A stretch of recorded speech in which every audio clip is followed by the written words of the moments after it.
Chronic. In any country, in any situation, any political system, the protector of the people's right is the judiciary. It's more so in a democratic setup, where the independence of the judiciary is the most cherished one. Judiciary is an institution that is the hope of the people, and the people know that as long as strong judiciary, committed to the laws, committed to protecting the people from the arbitrary interpretation of the laws is concerned, they are safe. Unfortunately, there have been instances recently when judiciary has started acting in a manner that is prejudicial to the whole system. The so-called political activism is infringement of the very concept of democracy. Democracy means that your elected representatives sit down and make laws which they deem to be good for you. And if you think that those laws are not proper, you have every right to throw them out of the next election. And the new government can repeal those laws. That is the way the democratic system should work. But we have seen that judiciary has arrogated to itself many times the power to interpret the laws which they have. But they not only interpret the laws as per the law, the spirit of the Constitution, or the spirit of the laws, but according to their whims and caprices. In India, it's very common for the judicial system to not only interpret laws, but to direct the government, the legislature, and the executive to make laws. That's no concern of theirs. The typical animal in India called the PIL, Public Interest Litigation, is the worst possible instrument that has and is destroying the democratic structure. Imagine, economic policy is the decision of the government, and yet the government intervenes. Pollution laws are the laws, the work of the government, and the Supreme Court is saying, well, make laws to protect them. This is absolutely arbitrary. As a matter of fact, thus the Indian Supreme Court is becoming supra-legislature and without being elected with the people. Now coming to Canada, we find the same thing. In the 10 major decisions that were given by the Supreme Court of Canada, I mean, there were hundreds of one, 10 of the major decisions were not given unanimously. They were given by a majority vote.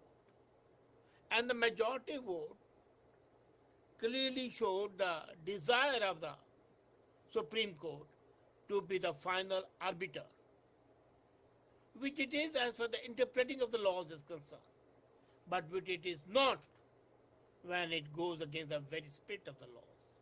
Now, for example, the very laws of the mandatory punishment, which was promulgated by Prime Minister Harper, was opposed politically by the Liberals and the NDP. The ideal situation should have been that the Parliament, in case they think proper, could have repealed the law. Other laws have been changed, but they knew that the laws cannot be repealed, should not be repealed. And here the case goes to the court, in the case of Rex versus Lloyd, and in that case, the court by a majority of one decided that mandatory punishments are not acceptable. So, what happens? The laws is thrown out. Now, whether they are acceptable or not, we know that. We have our own, each one has a partisan view. But the government at that time passed a law, and there was nothing abhorrent in the law. There was nothing illegal to say that the government cannot impose or pass a law. Is trespassing on the authority of the legislature. It's a contempt of the legislature. In another case, the government had passed a law saying that sex offenders who have been punished and convicted of sex offense shall not come in contact with the children below the age of 16. It was a very good law protecting the children. But in this case of Rex versus KRJ, the Supreme Court, by a majority of 1, decided the law is illegal. They can contact. Now, such laws, when they are repealed, are declared ultra vires, show the hidden intent of the court, that either they are incapable of understanding the nuances of the public need, or they have their own axe to grind. The same happened in India, as I said, at the time of the demonetization, asking the government why it's happening. It's no concern of theirs. People are standing in the queues. It's no concern of the Supreme Court in which way the Constitution of India is being violated. Supreme Court, as I said, is not supra-executive. It is not supra-legislature. Democratic system is clearly demarcated by the different aspects. The parliament is supreme in making the laws. The executive is supreme in implementing it, but is answerable to the parliament in case they go beyond the will of the parliament. And the Supreme Court is the arbiter whether the laws passed by the legislature are in consonance with the Constitution or not. They can interpret the laws, but they cannot ask laws to be formed that legislature doesn't want. Now, this creates a problem.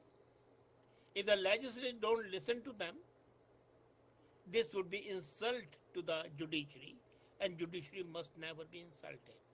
They should be held in reverence and in awe. But by their own action and by their own inane interpretation, the Supreme Court is drawing the ire of the executive and the legislatures. I remember at one time, the Supreme Court had become so arrogant that ultimately the executive and the legislature decided to clip their wings. Now in India another thing happened, and that was that the Supreme Court, the Constitution says that the Supreme Court judges shall be appointed by the President of India in consultation with the Prime Minister and the Chief Justice. And that was the process carried on for more than 50 years. When Manmohan Singh came in power, inefficient and incompetent and weak as he was, Supreme Court decided to take advantage, and they said, no, you shall not appoint the judges as a Prime Minister and the President, we shall appoint. So they said a collegium system was formed. Now imagine, has it ever happened that a body appoints itself and its own people? This gives rise to nepotism. This gives rise to inbreeding. This gives rise to suspicion that all is not well. And when this new government changed it, they brought in National Commission, which was more broad-based than the Constitution had amended. They said the leader of the opposition, the Prime Minister, and the two public and the Supreme Court judge, and two public figures to be associated with selection of judges. A very fair system, and Supreme Court said no, because their empire was being threatened. Now, what is Supreme Court?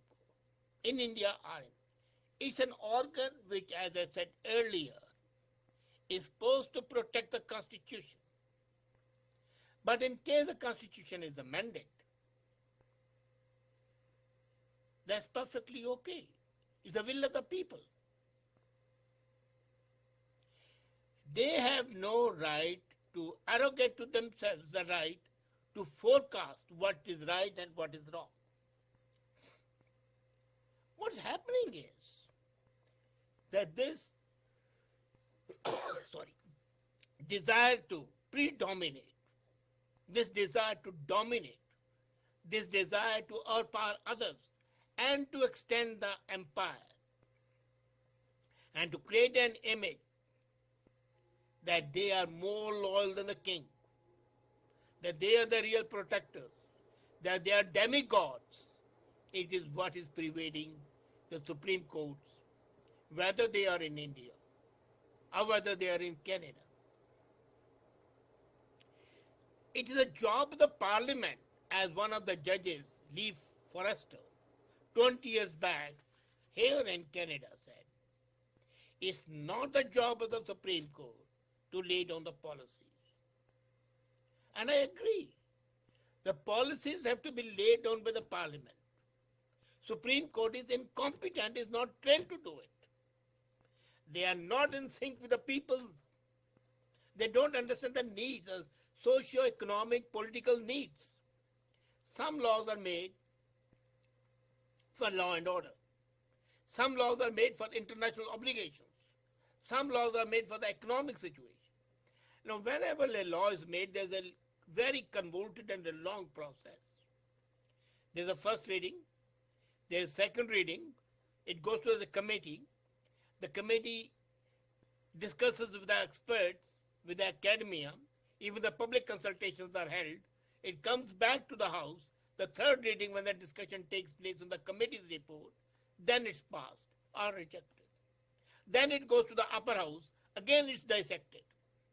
And ultimately then it becomes a law.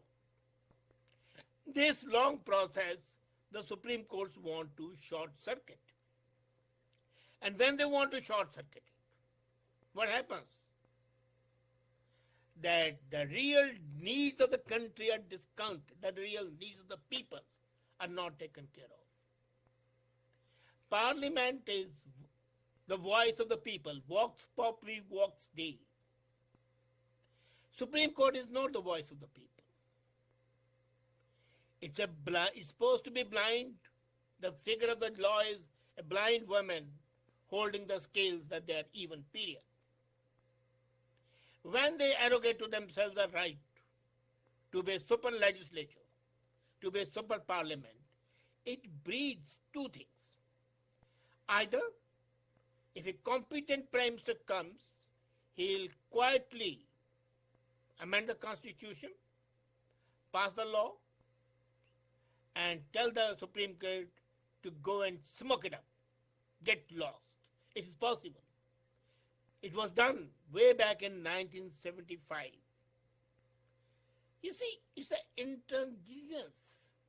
It is the obduracy of the court itself which made Madam Gandhi call for a committed judiciary. Not that I am an advocate of committed judiciary. I am in a sense that they should be committed to the Constitution, period, nothing else. But when the judicial activism becomes rampant, then they are not committed to the Constitution, not to the rule of law, but they are committed to their own whims. And not only that, they are committed to be loyal to the people who appointed them. What happens is that what is happening in USA. Obama wanted to appoint a Democrat so that the laws can be passed. And now Trump comes and he'll appoint a Republican so that the laws which he wants can be passed and approved. So it's a partisanship. Supreme Court is supposed to be above partisanship. And that's why I think the decision of National Commission of Judicial Appointments in India was an excellent idea which can be implemented all over the world. The Prime Minister or the President in USA, along with the leader of the opposition, here it can be the leader of the Democratic and the Republican parties, the president, the Secretary of State, the incumbent Chief Justice of the court, and three major leading judicial authorities, professors, lawyers. They form a committee and select a committee unanimously or by majority, the largest number acceptable, and they should be made. So then the judge would not be committed to one party and shall not be loyal to one party. He shall have wider acceptance. Now, in case a Republican is appointed, he'll be committed to Republicans. As the present Supreme Court, 4 are committed to Democrats and 4 are committed to Republicans. Unfortunately, in Canada, the issue of conservatives and Republicans is not there, though it is there. Let's be very clear. If the new judges are to be appointed, they will definitely be liberal sympathizers because there is no broad base. In India, most of the judges were appointed in the pre-Manmohan era and then by the Supreme Court itself, so they cannot take lightly to the new governments. The personal likes and dislikes of the judges are swaying the decisions, not the interpretation of the law. Today it's necessary to take a new look at the judicial activism. It's a usurpation of power. It's a legalized sabotage of the universe, of the concept of democracy. It is undermining the whole system and it needs to be stopped. Political activism is fraught with danger. As I said earlier, either it will lead to decimation of the Supreme Court or it will lead to the dictatorship by the Supreme Court. And both the things are abhorrent, hateful, despicable, and definitely not acceptable. Let political activism be buried fathoms deep that this cannot raise its specter ever for the proper functioning of any democratic system.